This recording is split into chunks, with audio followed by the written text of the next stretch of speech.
അതിന് ഏറ്റവും വേണ്ടത് നല്ല എന്താ കാതോർക്കാൻ പറ്റിയ ആൾക്കാർ വേണം എന്നുള്ളതാണ്. കേൾക്കണം. നമ്മൾ ആൾക്കാരെ കേൾക്കണം. അവർക്ക് പറയാനുള്ളത് നമ്മൾ കേൾക്കണം. മറുവശത്ത് ഒരാൾ കേൾക്കാനുണ്ടെങ്കിൽ ഒന്നും സംഭവിക്കില്ല, ഉറപ്പാണ്.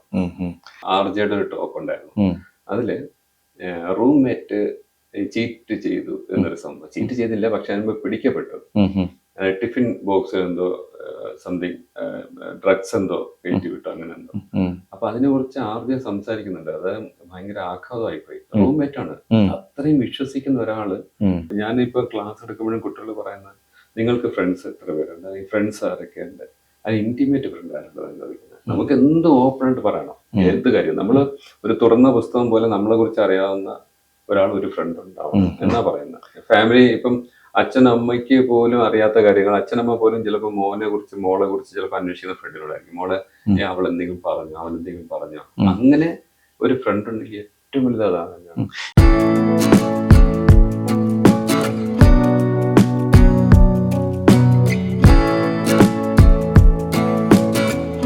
നമസ്കാരം. OurTV 24/7 ഇന്ന് അതിഥിയായി കിട്ടിയിരിക്കുന്നത് ആഷിഖ് ദിൽജിത്ത് ആണ്.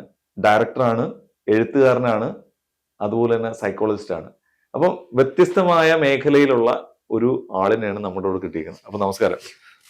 ശരിക്കും വളരെ സന്തോഷം നേരിൽ കാണാനും നമുക്ക് കുറച്ചു നേരം സമയം തന്നതിൽ. ആസ് എ ഡയറക്ടർ, അപ്പൊ നമുക്ക് ഫസ്റ്റ് അവിടെ നിന്ന് തന്നെ പോകാം. ആസ് എ ഡയറക്ടർ എന്നുള്ള യാത്രയിൽ അതായത് ഇപ്പം മലയാളം, തമിഴ്, അങ്ങനെയൊക്കെയുള്ള ഒരുപാട് ഭാഷകൾ ഉള്ളതുകൊണ്ട് ഏത് ഭാഷയിൽ നിന്നാണ് ഫസ്റ്റ് ഈ ഒരു സിനിമയുടെ ബാക്കിലേക്ക് എത്തുന്നത്? ഭാഷ മലയാളം തന്നെയാണ് ആദ്യം തുടങ്ങുന്നത്. അസിസ്റ്റന്റ് ആയിട്ടും അസോസിയേറ്റ് ആയിട്ടും മലയാളം. ആക്ച്വലി ഞാൻ ചാനലുകളിൽ വർക്ക് ചെയ്തിട്ടുണ്ട്, ദൂരദർശനിലും വർക്ക് ചെയ്തിട്ടുണ്ട്. അപ്പം സീരിയലും അതുപോലെ തന്നെ ഷോസും ഇങ്ങനെയുള്ള കാര്യങ്ങൾ. പിന്നെ അവിടെ നിന്ന് മൂവിയിലേക്ക് പിന്നെ എഴുതുമായിരുന്നു. അങ്ങനെ മലയാളത്തില് കുറച്ച് മൂവീസ് ഒക്കെ ചെയ്തിട്ട് പിന്നെ എന്റെ തട്ടകം എന്ന് പറയുന്നത് ആക്ച്വലി കന്നഡ. ബാംഗ്ലൂരിലെ RR നഗറിലാണ് നമ്മുടെ സിതാര പ്രൊഡക്ഷൻസ് എന്ന് പറഞ്ഞിട്ട് ഓഫീസും കാര്യങ്ങളൊക്കെ. നമ്മളൊരു ടീമുണ്ട്. അത് അവിടെ പ്രസന്ന ഗുർലക്കര, പുള്ളിയാണ് എന്റെ ഫ്രണ്ട്. പുള്ളി ഒരു DOP ആണ്, വളരെ അറിയപ്പെടുന്ന പ്രശസ്തനാണ്. അങ്ങനെ അവിടെ ഒരു 8 മൂവി കന്നഡയില് ചെയ്തു. ഇപ്പൊ ലേറ്റസ്റ്റ് ആയിട്ട് ഭാവപൂർണ, സിറ്റ്ലിംഗു വളരെ വലിയൊരു പ്രൊഡക്ഷൻ ആയിരുന്നു. പിന്നെ ഹിന്ദിയില് വിവേകാനന്ദ, കൃഷ്ണ മിശ്രാജിയുടെ, അത് സോജൻ ജോസഫ് ആണ് എനിക്ക് അവിടെ അങ്ങനെ ഒരു കണക്ഷൻ. പുള്ളിയായിരുന്നു എന്റെ ക്രിയേറ്റീവ് ഡയറക്ടർ. അപ്പം അദ്ദേഹത്തിന്റെ കൂടെ ഞാൻ അവിടെ ഉണ്ടായിരുന്നു. നല്ലൊരു എക്സ്പീരിയൻസ് ആയിരുന്നു. വിവേകാനന്ദൻ സ്വാമികളുടെ ജീവിത കഥയാണ്. കൽക്കട്ടയായിരുന്നു കംപ്ലീറ്റ്. 4 മാസത്തോളം ഒരു എന്താ പറയാ, ഒരു വലിയൊരു 1000-ഓളം വരുന്ന ആർട്ടിസ്റ്റുകളും അതുപോലെ തന്നെ 250-ഓളം ക്രൂ മെമ്പേഴ്സും. അത്ര വലിയ പ്രൊഡക്ഷൻ ആയിരുന്നു. 8 എന്താ പറയാ ഇത് യൂണിറ്റ് തന്നെ ഉണ്ടായിരുന്നു, വലിയ പ്രൊഡക്ഷൻ. അപ്പൊ അവിടെ അങ്ങനെ പിന്നെ തമിഴ് പോകുന്നു. സിനിമ ഇങ്ങനെ ഓരോന്നോരോന്നിട്ട് വരാണ്. അപ്പം പഠിച്ചതും നാട് ശരിക്കും എവിടെയാണ്? ട്രിവാൻഡ്രത്ത് തന്നെയാണ്. ട്രിവാൻഡ്രത്ത് എവിടെയാണ്? ഞാൻ ജനിച്ചതും വളർന്നതെല്ലാം വട്ടിയൂർക്കാവ്, മൂന്നാമ്പുഴ എന്ന സ്ഥലത്താണ്. അവിടെയാണ് നമ്മുടെ പിന്നെ പഠിച്ചതെല്ലാം അവിടെ തന്നെയാണ്, വട്ടിയൂർക്കാവിലാണ് പഠിക്കുന്നത്. അതിനുശേഷം കൊട്ടാരക്കര ബോയ്സ് ഹൈസ്കൂളിൽ കുറച്ച് നാള് 2 കൊല്ലം അവിടെ ഉണ്ടായിരുന്നു. ഹൈസ്കൂളൊക്കെ അവിടെ ആയിരുന്നു. പിന്നീട് പ്രീ ഡിഗ്രി സാൻസ്ക്രിറ്റ് നമ്മുടെ യൂണിവേഴ്സിറ്റി കോളേജില്, പിന്നെ ഡിഗ്രി, പിന്നെ ശേഷം സൈക്കോളജി ചെയ്യാനുണ്ടായ സാഹചര്യം, അത് നമുക്ക് ആ സബ്ജക്റ്റിനോട് താല്പര്യമാണോ അതോ? സബ്ജക്ട് ഞാൻ ആക്ച്വലി എനിക്ക് ഇഷ്ടമാണ് ഈ ആൾക്കാരെ മനസ്സിലാക്കാനും സംസാരിക്കാനൊക്കെ ഇഷ്ടമുള്ള ഒരാളാണ്. കുറച്ച് ലേറ്റ് ആയിട്ടാണ് ഈ സൈക്കോളജി എടുക്കുന്നത്. ഡിഗ്രി കഴിഞ്ഞതിന് ശേഷം പിന്നെ ഇങ്ങനെ ഓരോ കാര്യങ്ങളായിട്ട് മുന്നോട്ട് പോകും. അങ്ങനെ അണ്ണാമലൈ യൂണിവേഴ്സിറ്റിയിൽ നിന്ന് ഇത് അത് ഇൻഡസ്ട്രിയൽ ഓർഗനൈസേഷനിലാണ് സൈക്കോളജി. അതിനുശേഷം പിന്നെ നമ്മള് ഫാമിലി സ്റ്റുഡൻസ് കൗൺസിലിംഗ് കാര്യങ്ങളൊക്കെ ആയിട്ട്. ഇപ്പം ഈ ഇത് പറഞ്ഞതുകൊണ്ട് ചോദിക്കുകയാണ്, എന്തുകൊണ്ടാണ് ആത്മഹത്യ പ്രവണത പ്രവാസിയായിട്ട് നമ്മൾ പെട്ടെന്ന് ശ്രദ്ധിക്കുന്ന പ്രവാസത്തിൽ ഒരുപാട് ആത്മഹത്യ നടക്കുന്നു എന്നുള്ളതാണ്. അതിനെക്കുറിച്ച് എന്താണ് അഭിപ്രായം? എന്തുകൊണ്ടാണ് അങ്ങനെ സംഭവിക്കാനുള്ള സാധ്യതകൾ കൂടുതൽ? പ്രവാസത്തിൽ മാത്രമല്ല, ആത്മഹത്യ എല്ലായിടത്തും ഉണ്ട്. ഇപ്പൊ വലിയ രാജ്യമായ അമേരിക്കയിലും ഉണ്ടല്ലോ, എല്ലായിടത്തും ആത്മഹത്യ എന്ന് പറയുന്നത്. ഇപ്പം ഒരു ഫിനാൻഷ്യലോ അല്ലെങ്കിൽ സ്റ്റാറ്റസോ അല്ലെങ്കിൽ അതൊന്നുമല്ല. എല്ലാരും ഇവിടെ ആത്മഹത്യ ചെയ്യുന്ന പാവങ്ങളല്ല. അങ്ങനല്ല. അതിന്റെ ഇപ്പം മൈൻഡ് സെറ്റ് ആണല്ലോ. മനുഷ്യർ ജീവിക്കുന്നതല്ല മൈൻഡ് സെറ്റിലാണ്. അപ്പൊ അവരെ വിശ്വസിക്കുന്ന വ്യക്തികളുണ്ട്. ഏറ്റവും മനുഷ്യന് സഹിക്കാൻ പറ്റാത്തത് വിശ്വാസ വഞ്ചനയാണ്. വഞ്ചനയാണ് ഏറ്റവും വലുത്. അതിന് വേറെ ഒന്നുമില്ല. അത് ക്യാഷോ അല്ലെങ്കിൽ ഫിനാൻഷ്യലോ അല്ലെങ്കിൽ അങ്ങനെയുള്ള സംഭവങ്ങളല്ല. നമ്മൾ ഒരാളെ വിശ്വസിക്കുന്നത് അതിൽ വഞ്ചിക്കപ്പെടുമ്പോൾ ഉള്ള പ്രശ്നം തന്നെയാണ് ഏറ്റവും വലിയ ആഘാതം എന്ന് പറയുന്നത്. അത് ഏത് രീതിയിലാവാം. അത് ഏത് ഉന്നതനായാലും അത് സഹിക്കാൻ പറ്റില്ല. അത് കൂടുതലും ഫ്രണ്ട് സർക്കിളിൽ നിന്നാണ് ഉണ്ടാകുന്നത്. ഫ്രണ്ട്സിൽ നിന്ന് ഉണ്ടാകുന്നത്. ഫാമിലി മെമ്പേഴ്സ് അല്ല. ഫാമിലിയിൽ നിന്ന് ഉണ്ടാകുന്നത്, ഫാമിലിയിൽ നിന്ന് അങ്ങനെ സംഭവിച്ചിട്ട് ആത്മഹത്യ എന്ന് പറയുന്നത് വളരെ ചുരുക്കമാണ്. അവിടെ എന്തെങ്കിലുമൊക്കെ നമുക്ക് സിസ്റ്റം ഉണ്ട്, അവരുടെ ലൈഫിലേക്ക് തിരിച്ചുകൊണ്ടുവരാനുള്ള മാർഗങ്ങളുണ്ട്. പക്ഷെ ഫ്രണ്ട് സർക്കിളാണ് ഏറ്റവും പ്രശ്നം.